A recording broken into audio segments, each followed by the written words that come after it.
নমস্কার বন্ধুরা। তো আজকে একটা অন্যরকম ভিডিও নিয়ে এলাম অ্যাসপিরিয়েন্স লাইফ সম্পর্কে।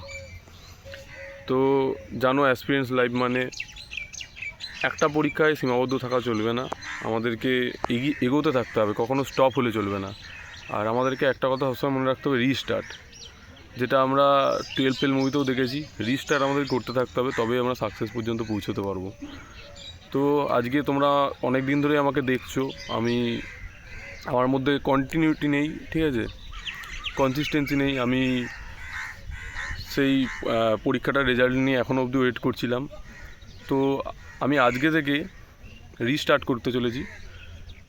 তো এটাই আমি তুলে ধরতে চাই যে আমি কিভাবে আমার লাইফে আবার এই পরীক্ষাগুলোকে নিয়ে আমি এগোবো, সেটাই আমি আজকের ভিডিওতে দেখাবো এবং আজকের ভিডিও দিয়ে আমি শুরু করব, ঠিক আছে।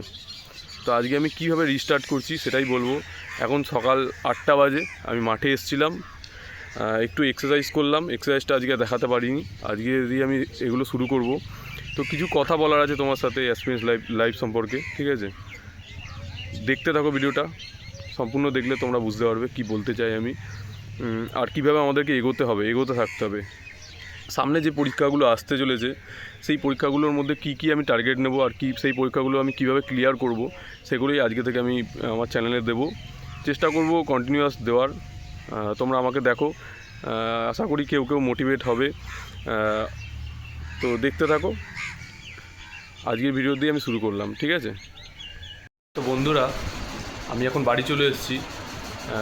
যে কথাগুলো আমি বলতে চাইছিলাম তখন, যে আমরা যারা পুলিশ পরীক্ষার্থী আজকে বহুদিন ধরে রেজাল্টের জন্য অপেক্ষা করছি। আমাদের মনে কোনো আনন্দ নেই, আমরা ফোকাসের সাথে কোনো রকম পরীক্ষার জন্য প্রিপারেশন করতে পারছি না। তো আমি এই যে চক্রটা চলছে, ঠিক আছে, মানে এই একটা এর মধ্যেই আমরা আটকে রয়েছি, আবদ্ধ রয়েছি। আমি এখান থেকে বেরোতে চাইছি। কোথাও না কোথাও হয়তো ওখানেও একটা চান্স আছে চাকরিটা হয়ে যাওয়ার, কিন্তু আমরা কি অপেক্ষাই করতে থাকবো? আমরা কোথাও না কোথাও পিছিয়ে পড়ছি।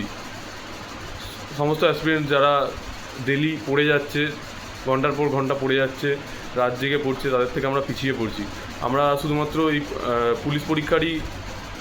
পুলিশের পরীক্ষার্থী আমরা তো আমাদের প্রিপারেশনটাকে বন্ধ না রেখে আবার শুরুও করতে পারি নতুন করে। তো যেটা আমি বলছিলাম, অ্যাসপিরেন্ট লাইফ মানে রিস্টার্ট করতে জানতে হবে। আমাদেরকে আবদ্ধ থাকলে চলবে না, ওই একটা সার্কেলের মধ্যে আমাদেরকে সেখান থেকে বেরোতে হবে, আর নতুন করে প্রিপারেশান শুরু করতে হবে, যাতে আমরা আরও এগোতে পারি। যেহেতু আমরা এখনও সিলেকশানটা পাইনি, আর আমরা এটুকুনি জানি যে সামনে নতুন ভ্যাকেন্সি আসছে। আর আমি মানে আগে থেকেই আমার মধ্যে এটাই ছিল যে আমি সব দিকে সব পরীক্ষা দেবো না। আমি যে পরীক্ষাটা দেবো সেই পরীক্ষাটাকে এমনভাবে দেবো যাতে সেই পরীক্ষাতে আমি একবারে এমন প্রিপারেশান করবো যাতে সেই পরীক্ষা পাস করব এবং বেরিয়ে যাব। তো সেটাই আমি আবার শুরু করব। সব পরীক্ষার দিকে আমি যাব না, আমি কিছু নির্দিষ্ট কয়েকটা পরীক্ষায় টার্গেট করব এবং সেই পরীক্ষার জন্য প্রিপারেশান নেব। সামনে তোমরা সবাই শুনেছো, আর আমরাও জানি যে নতুন ভ্যাকেন্সি আসছে, প্রায় 20,000 প্লাস পুলিশ কনস্টেবলের ভ্যাকেন্সি আসছে। আর তার মধ্যে এসআইয়েরও ভ্যাকেন্সি থাকবে, এক্সাইজেরও ভ্যাকেন্সি থাকবে, কেপিরও ভ্যাকেন্সি থাকবে। তো আমার নেক্সট টার্গেট থাকবে পুলিশের এসআই পদটার জন্য। কীভাবে আমি প্রিপারেশান করবো সব দেখাবো। এছাড়া এসআই পদটার সাথে আমি রেল সেন্ট্রালেরও পরীক্ষার প্রিপারেশান নেব। রেলের গ্রুপ ডি, রেলের এনটিপিসি, এই দুটো আমার টার্গেট থাকবে। তো এই 3টে পরীক্ষার জন্য আমি প্রিপারেশান নেব। আর মূলত এছাড়া আমাদের ততদিনে আশা করি রেজাল্টটা বেরিয়ে যাবে। রেজাল্টটা বেরিয়ে গেলে তখন হয়তো প্রিপারেশানটা একটু বন্ধ যাবে। তো যতদিন না রেজাল্ট বেরোচ্ছে ততদিন যাতে আমরা দিকহারা না হই, তাই জন্যই এই ভিডিওটা করা আমার। আমি আজকে থেকে শুরু করছি, রিস্টার্ট করছি আমার লাইফের। অনেক দিন গেল, অনেক সময় গেল। তো একটা কঠিন বাস্তব এটা আমাদের অ্যাসপিরেন্টসদের, যে আমরা এই রাজ্যে থেকে প্রচণ্ড পরিমাণে পরিশ্রম করে রাতের পর রাত জেগে পরীক্ষা দিয়ে পরীক্ষা পাস করে দিনের পর দিন মাঠে খেটে দৌড়ে মাঠ পাস করে তারপরেও আমরা ফলটা পাই না। ফলটা পেতে অনেক দেরি হয়, কোথাও না কোথাও এখানেই আমরা ভেঙে পড়ি।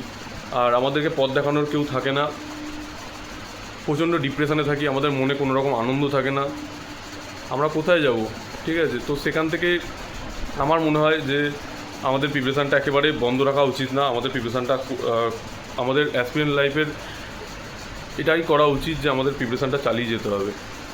প্রথমেই আমি পাহাড়ের সমান কোনো টার্গেট রাখবো না যে আজকে আমি 12 ঘন্টা পড়বো, ঠিক আছে, আজকেই আমি 15 ঘন্টা পড়বো, বা একদিনে কোনো জিনিসই হয় না, ঠিক আছে। তবে একদিন নিশ্চয়ই হবে, ঠিক আছে। তো সেই একটা দিনের জন্যই আজকে থেকে পরিশ্রম শুরু করব। প্রথম দিন খুব বেশি টার্গেট থাকবে না, 3 ঘন্টা পড়বো, 3 ঘন্টা। 24 ঘন্টার মধ্যে 3 ঘন্টা পড়াই যায়, ঠিক আছে। 24 ঘন্টার মধ্যে 3 ঘন্টা বাদ দিলেও 21 ঘন্টা থাকে। 8 ঘন্টা ঘুমাও, 8 ঘন্টা খেলো, আলাদা আলাদা কাজ করো, কাজ থাকলে 8 ঘন্টা কাজ করো। কারণ আমাদের অ্যাসপিরেন্টদের মধ্যে সবাইকার পরিবারের পরিস্থিতি সমান হয় না, অনেকে খেটে খায়, ঠিক আছে।